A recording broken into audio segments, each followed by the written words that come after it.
Hi everybody, I'm Dr. Dean Ornish, and I'm deeply honored to be able to give this video tribute to Sri Swami Satchidananda on the occasion of his 100th birthday. You know, all of my work is based on what I learned from him. We were able to show, beginning in 1977, for the first time that even severe heart disease could actually be reversed by making what we call comprehensive lifestyle changes. You know, when I did my first study, I called it the effects of a vegetarian diet and yoga on heart disease, and the cardiologist said, you know, we're going to have a hard time referring patients to you. What are we going to say? We're referring them to the Swami? So we called it the effects of stress management training and dietary changes and so on. And one of the things that I learned from Swamiji is that when in Rome, you know, act like the Roman. You know, the language becomes important when you're trying to build bridges. And over the last 30 some odd years, 37 years, my colleagues and I at the nonprofit Preventive Medicine Research Institute, in collaboration with some of the leading academic institutions and medical centers around the world, have been able to show that not only is heart disease reversible, we then did a series of studies showing that even early stage prostate cancer may be slowed, stopped, and even reversed by making these changes. It's still the first and only randomized controlled trial that's been able to show that.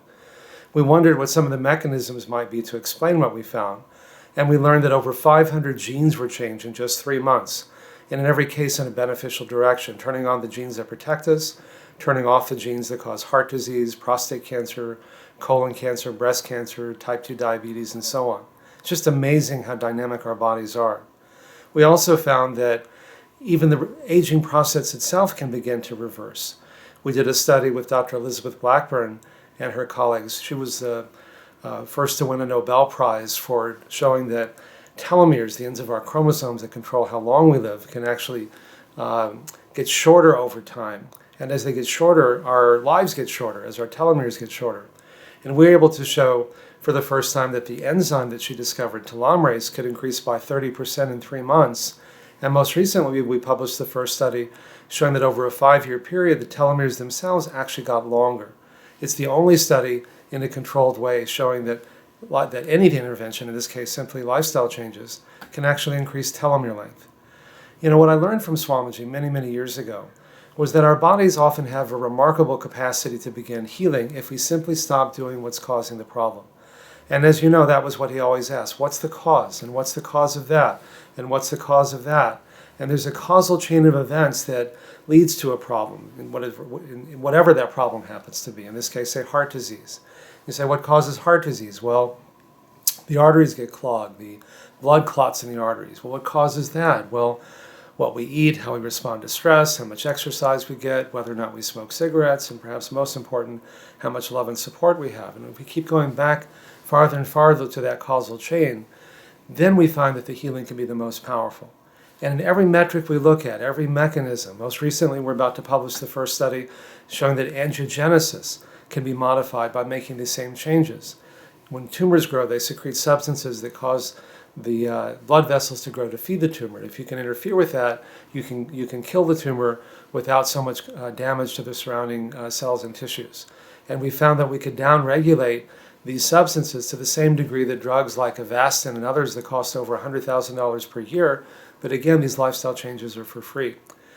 Through our nonprofit institute, we began training hospitals and clinics and doctors and other healthcare professionals around the country beginning in 1993. We've trained over 60 so far, including most recently the Beth Israel Medical Center in New York, UCLA in Los Angeles, the Cleveland Clinic, and many others like that. And we're now scaling this to try to create a new paradigm of healthcare rather than sick care. And one of the things that we learned is that it's the same lifestyle intervention for all of these conditions. That if we provide our bodies the raw materials that are good and healthy, that our bodies can, in a sense, personalize how they use these materials to begin healing at the deepest level. And after 16 years of review, Medicare is now covering what they call Dr. Dean Ornish's program for reversing heart disease, which is really Swami Satchidananda's program for reversing heart disease. I'm excited by this because I used to think if we just did good science that would change medical practice, and to some degree it did. But in order for these changes to be sustainable, they need to be reimbursable, and now they are. And so our approach uses a team of a doctor as quarterback, but also a nurse, a yoga teacher, an exercise physiologist, a dietitian, and a psychologist, all of whom work together. Medicare will pay for 72 hours of this training.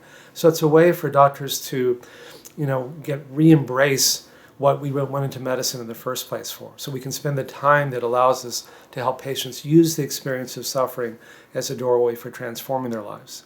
And speaking of transforming their lives, that's how I got interested in doing this back in 1972 when I was a freshman at Rice University in Houston.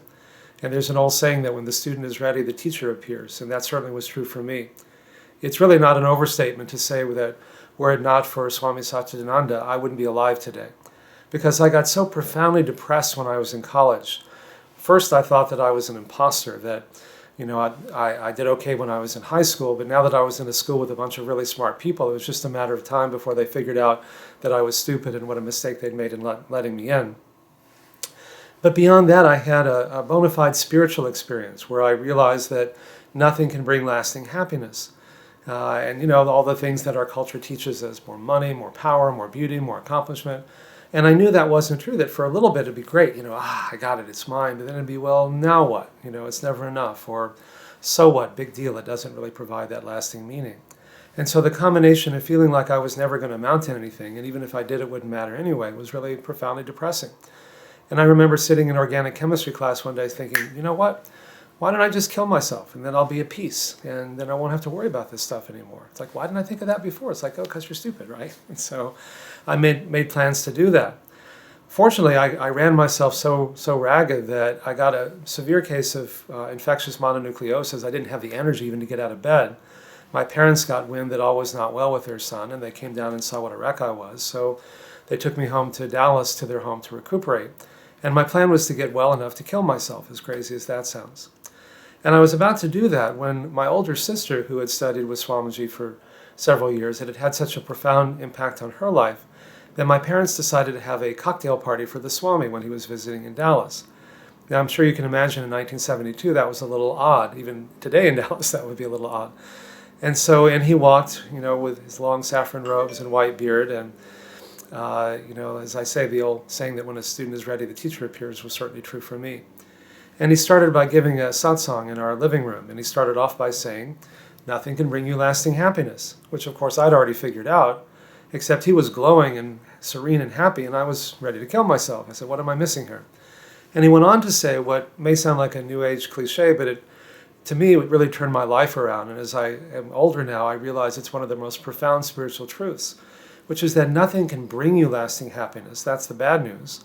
The good news is that we have it already. And perhaps one of the most profound ironies of life, we end up thinking we don't have it, running after all these things. Gee, if only I can get more money, more power, more whatever, then I'll be happy. And once we set up that view of the world, we end up disturbing what we could have already if we simply stop doing that. Swamiji liked to make puns, as many of you know, and I remember years later we were walking down the street together and somebody came up to him and said, what are you, a Hindu? And he'd say, no, I'm an undu. And the goal of all of these spiritual practices is not that they bring you a sense of peace and joy and well-being, but rather they help us quiet down our mind and body enough to experience what we have already if we simply stop disturbing that. And so back in 1972 when I heard him say this, I thought, well, okay, let me give this weird stuff a try. I can always go to plan B and kill myself if that doesn't work. And so I gave up my Texas diet of eating meat 4 times a day, chilies and cheeseburgers and chalupas and you name it. And I began to exercise and I began to meditate, although it was very hard for me I was so agitated, it was even hard to sit still, so I do walking meditations. And I began to get little glimpses of what he was saying was true. And so it really turned my whole life around. So I went back to school, did okay, got into medical school and so on. And so later in medical school, when I was learning how to do bypass surgery as part of my core clinical clerkship in medical school with Dr. Michael DeBakey, the heart surgeon, we'd cut people open, we'd bypass their clogged arteries, he'd tell them they were cured, and more often than not, they would go home and do all the things that had caused the problem in the first place. They'd eat junk food and smoke and not manage stress, not exercise, and often their bypasses would clog up, we'd cut them open again, sometimes multiple times. And so for me, that became a metaphor of an incomplete approach, that we were literally bypassing the problem without treating the underlying cause. So beginning in 1977, as I mentioned, I took a year off from my medical training to begin the first of what was a lifetime of studies, showing that these simple changes can make such a powerful difference. We tend to think of advances in medicine as a new drug, a new laser, something really high-tech and expensive. And we often have a hard time believing that the simple choices that we make in our lives each day, like what we eat, how we respond to stress, how much exercise we get, whether or not we smoke, and how much love and support we have, that these simple changes can make such a powerful difference, but they often do. And in our work, we're using these very high-tech, expensive, state-of-the-art scientific technologies to prove how powerful these very simple and low-tech and low-cost interventions can be. It's very practical. You know, Swamiji always used to say, we should learn how to stand on our feet before we learn how to stand on our heads. That was one of the most important teachings that I learned from him, that it doesn't do any good if it's just something, you know, esoteric and available only to a few people, that if we really want to help people transform, we need to make this work widely available. And more than that, you know, what I learned from him is that intimacy is healing. Even the word yoga comes from the word to yoke, to unite, to bring together. To heal is to make whole. You know, these are very old ideas that we're rediscovering. And one of the main reasons that we feel separate is that sense of, you know, I'm alone and separate and everyone else and everything else is out there. And what, through a number of different ways, different approaches, he was always trying to get me and others to realize is that, yes, it's true, on one level we are separate. You're you and I'm me. But on another level, we're part of something larger that connects us. Whatever name you give to that. Even to name it is to limit what's really a limitless, ineffable experience. And so the goal of all these practices, the goal of life itself really, is to bring experiences to us that enable us to have that, what he called a double vision. That we can really only enjoy the diversity and enjoy and play with it if we can also have that deep spiritual understanding that we're all connected. And he always used to say that change is hard, you know. He said, but what if you get tired of banging your head against the wall? You'll stop, and you'll stop blaming the wall, you know. And so what we do in our work is when people are diagnosed with a life-threatening illness, there's an openness, there's a receptivity to change. It's kind of like, wow, that stuff is so weird, you know, meditation and so on. Maybe not as weird now as it was when we started doing it. But boy, I'm hurting so bad, they'll say, let me try this weird stuff. And the science gives the permission because it makes it socially acceptable and people believe it. And if you believe it, then it's more likely to work. And so we can help people use the experience of suffering as a doorway or as a catalyst for transforming their lives for the better. To the point where oftentimes people say things to me like, you know, having a heart attack was the best thing that ever happened to me, or getting diagnosed with prostate cancer was a really good thing. And you want to go, what, are you nuts? And they'd say, no, that's what it took to get my attention. That's been enabled me to motivate myself to transform my life in so many ways that are making it so much more joyful and meaningful that I might not have ever done that. And so the Medicare funding, and now that Medicare is paying for it, most other insurance companies are following their lead, is enabling us to create a new paradigm of healthcare where we can work with people, we can create these oases at a time when there's never been more discontent among practicing physicians as well as their patients. We're really creating a new paradigm of healthcare that's really transformative, both on an individual level and on the system itself. And I love that. It's a Trojan horse. It's a conspiracy of love. If I told Medicare we wanted to teach people to open their hearts and rediscover inner peace and find joy and happiness, they'd say, you're out of here, buddy, you know.